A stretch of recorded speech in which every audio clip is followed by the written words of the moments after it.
Good afternoon and welcome to News Track, coming to you live from our Rayfield studio. My name is Modesty Mianglong. The Minister of Aviation and Aerospace Development, Festus Keyamo, has reaffirmed the federal government's commitment to deepening aviation cooperation with Canada as both countries intensify discussions aimed at establishing direct air connectivity between Nigeria and Canada. The minister gave the assurance while receiving the charge d'affaires of the High Commission of Canada to Nigeria, David Sproul, who led the delegation comprising the Deputy High Commissioner, Carlos Rogers Arbulu, and the Trade Commissioner, Fumike Sojinuga, on a courtesy visit to his office in Abuja. The meeting focused primarily on the expansion of bilateral air services between both countries, with particular emphasis on creating a framework that would pave the way for the commencement of direct flight between Nigeria and Canada. According to a statement by the Special Advisor on Media and Communications to the Minister, Tunde Moshood. Speaking during the meeting, Ambassador Sproul disclosed that a high-level Canadian delegation is scheduled to visit Nigeria in the first week of August to continue bilateral diplomatic engagement on the proposed air services agreement and related issues.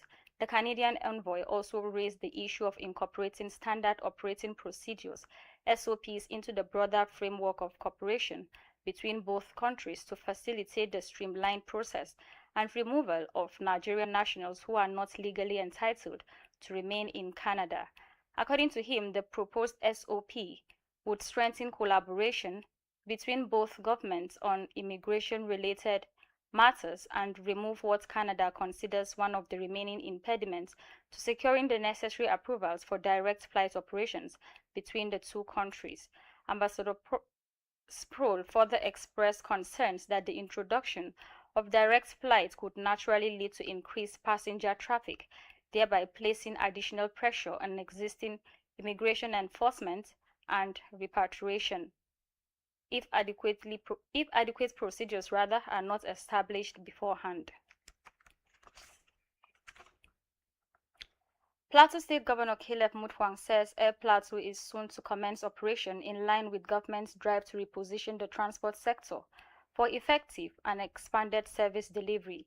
Governor Mutfwang made the disclosure while receiving members of the State Transport Union on a solidarity visit at Government House, Little Rayfield, Jos. Government House correspondent has details. Governor Caleb Manasseh Mutfwang. Governor Mutfwang commended the tricycle operators for their support during the 2023 elections and their contribution in maintaining security, disclosing that plans are on the way to introduce modern tricycles fitted with advanced security features to strengthen crime prevention. While donating 20 million naira and promising 5 appointive positions in his government to the unions, Governor Mutfwang charged the transporters to be law-abiding and resist attempts by criminal elements to use them for unlawful activities. The governor also promised special allocation of fertilizer to members of the union. You may not carry guns, but you are part of the security architecture of the state. Some of you have exposed criminals, and we want to thank you. It is you that are some of the most vigilant people in society, pushing the philosophy that if you see something, say something. By the grace of God, we are thinking of how to introduce modern tricycles that will have some improved telecommunication provision. Earlier, coordinator of the transport sector, Hussein Gunok, said the delegation, comprising of tricycle operators and other transport stakeholders, came to express appreciation for the governor's leadership and people-oriented policies. We appreciate you. Today we see you as our amiable governor, as a bulldozer on the plateau, considering the development strikes today we have witnessed on the plateau.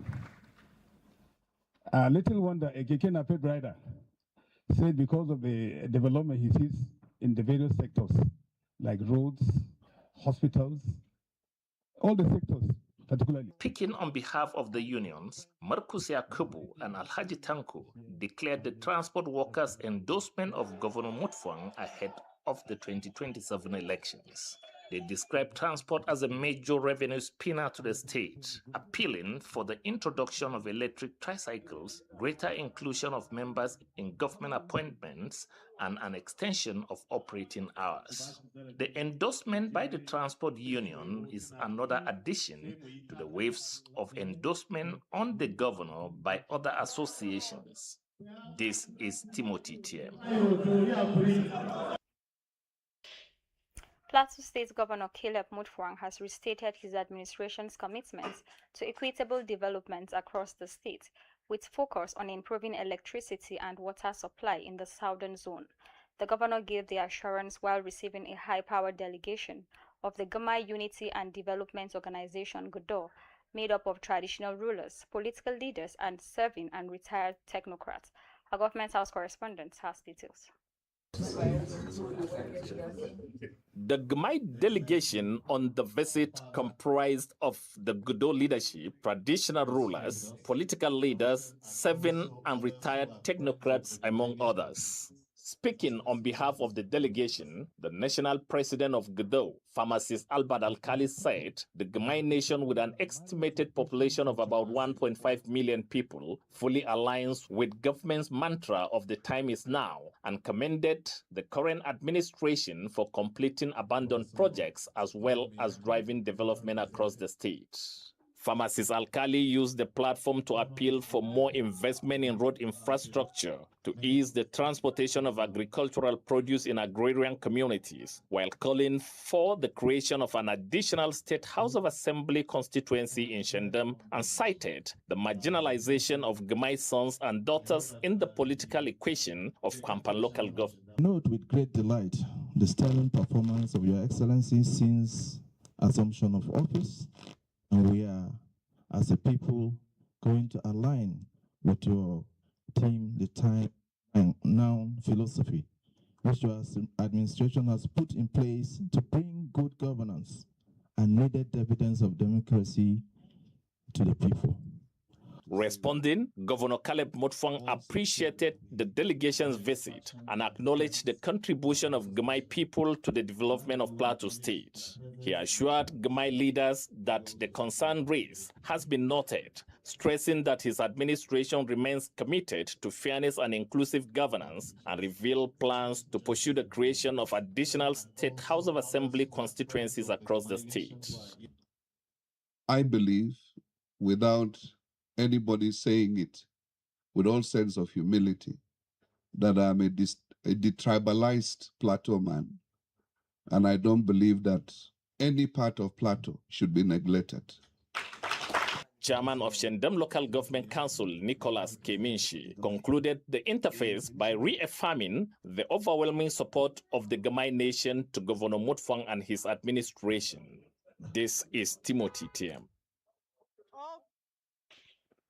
Plateau State Governor Caleb Mutfwang has reaffirmed his administration's commitment to reducing unemployment, thereby alleviating poverty and promoting economic inclusion. Governor Mutfwang stated this during the distribution of Sustainable Development Goals SDGs Empowerment Startup Packs and Entrepreneurship Support Packages to beneficiaries across the 17 local government areas of Plateau State. Our correspondent has details.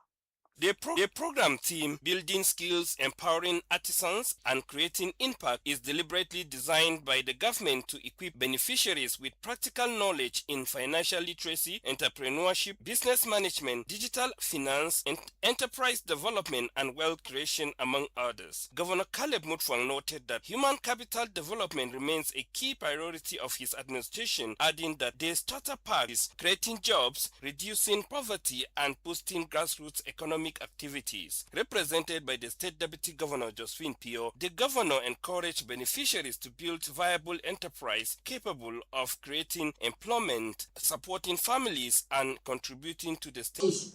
An enabling environment necessary to thrive in an increasingly competitive world.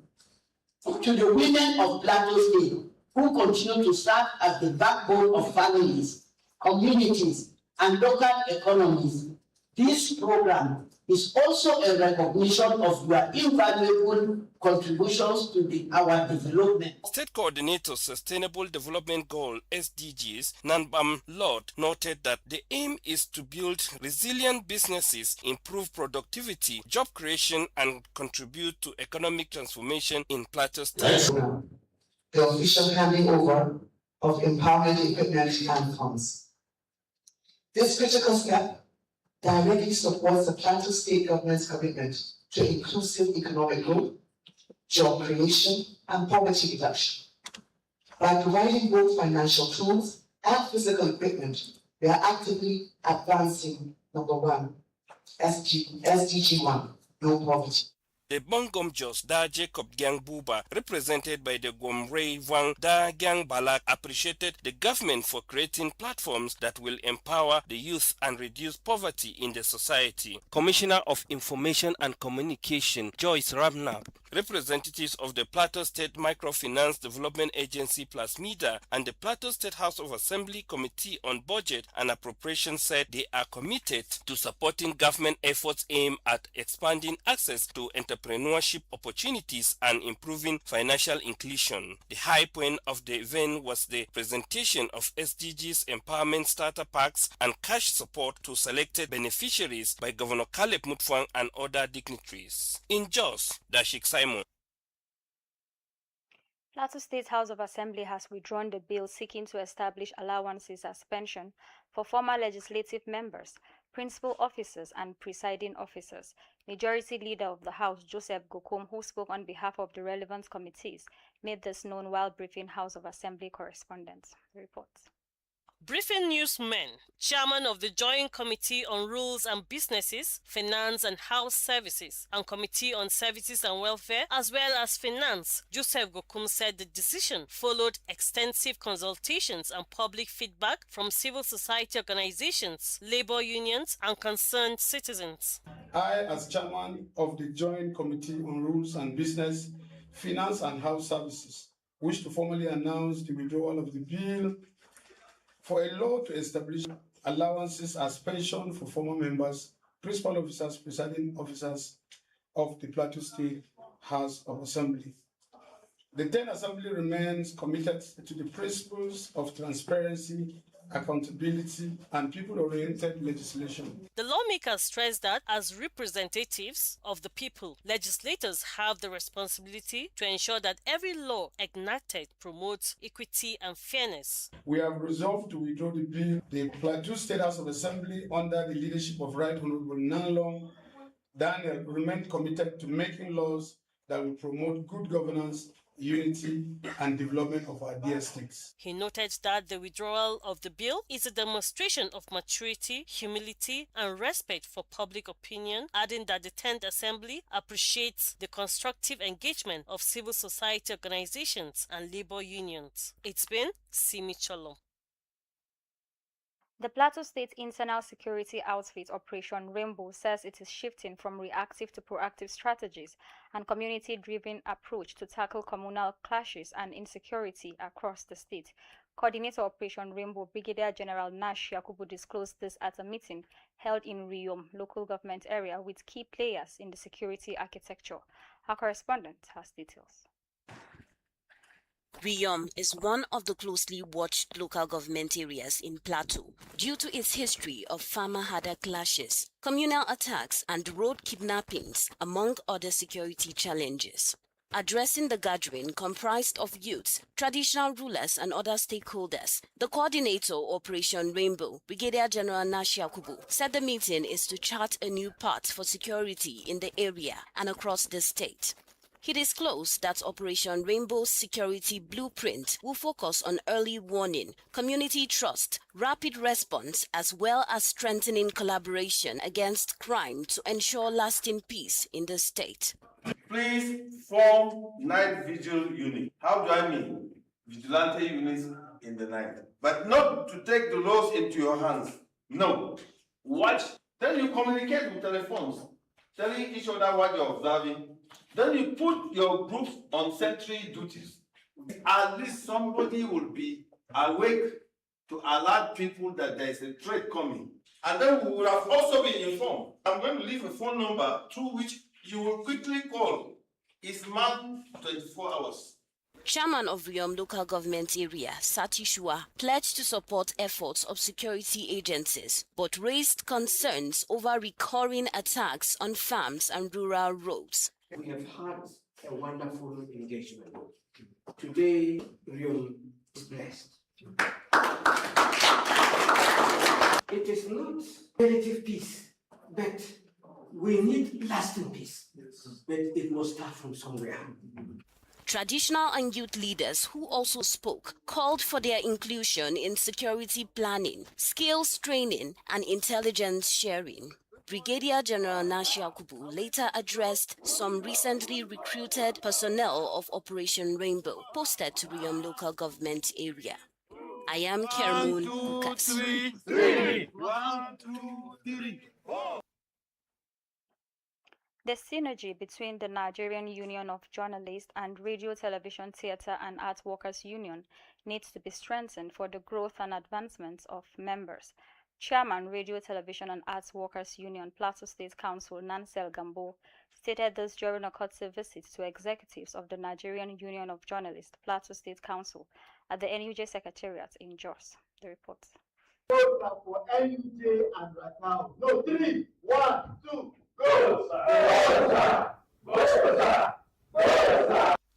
As part of efforts to uphold professionalism and strengthen collaboration with the Nigeria Union of Journalists Plateau State Council, executives of the Radio, Television, Theatre and Arts Workers Union Plateau State Council paid a courtesy visit to the NUJ Secretariat. Speaking during the visit, the Ratau State Chairman, Nansel Gimba, explained that the visit aimed at deepening the relationship between the two media unions. Gimba reaffirmed Ratau's readiness to work with the NUJ in advancing the welfare and interest of media practitioners. The union as Ratau, we have come to tell you that Ratau is solidly behind you. You can call on us at any moment. We are here. I remember during our election, sometime last year, it was first of its kind too. She was there with us from the beginning to the end. Welcoming the delegation, Chairman of the Nigeria Union of Journalists, Plateau State Council, Ayuko Paspo, expressed appreciation for the visit, describing it as a demonstration of solidarity between the two unions. Paspo called for sustained collaboration between Ratau and the NUJ to promote the growth of the media sector and to improve the welfare of members. Election, I was there, and the idea of being there is to show that the two unions in the broadcast industry, especially, will have to work together. She also conducted the delegation on a tour of the NUJ State Secretariat and proposed a novelty football match involving women of both unions as a means of fostering a stronger bond. In Jos, I am Deborah John. And on the foreign scene, the U.S. military says it has completed a heavy wave of strikes against Iran in retaliation for Tuesday's attempted ballistic missiles attack on American forces. CENTCOM said it hit dozens of Islamic Revolutionary Guard Corps targets in response to Iran's firing on U.S. bases in Jordan and at ships in the Straits of Hormuz. Iranian state media said the latest strikes had killed 3 people, including a 2-year-old child on Qasim Island, while other locations were also hit in the south and west of the country. The latest hostilities come on a week that has seen the conflicts expand, with the first publicly announced joint U.S.-Saudi strikes targeting Iranian proxies in Iraq. When the U.S. and Israel launched military strikes on Iran in February, President Donald Trump said the war could last only a few weeks, but it has gone on for 5 months with no end in sight. On Wednesday, news outlet Axios cited an unnamed U.S. official as saying that Trump had met Saudi Defense Minister Prince Khalid bin Salman, who had conveyed that Saudi Arabia wants to de-escalate tensions. The BBC has contacted the White House for comment. The U.S.-Iran conflict has reignited after several days of relative calm. For days, both sides halted strikes as talks apparently restarted in hopes of some type of diplomatic solution. Trump called on them very friendly negotiations, though Tehran denied any discussions were happening. And that's the size of our package on news.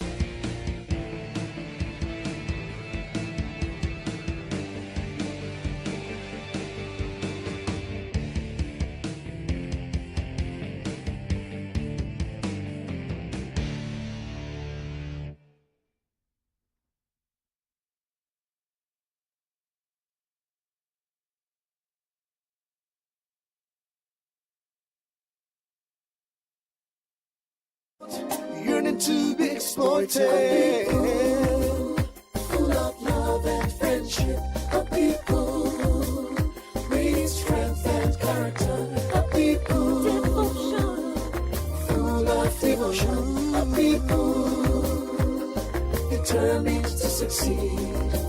Let's build our plateau, let's unite and be one. So let us shake hands. You're my brother, you're my sister. North, east, south, west, oh plateau, alright.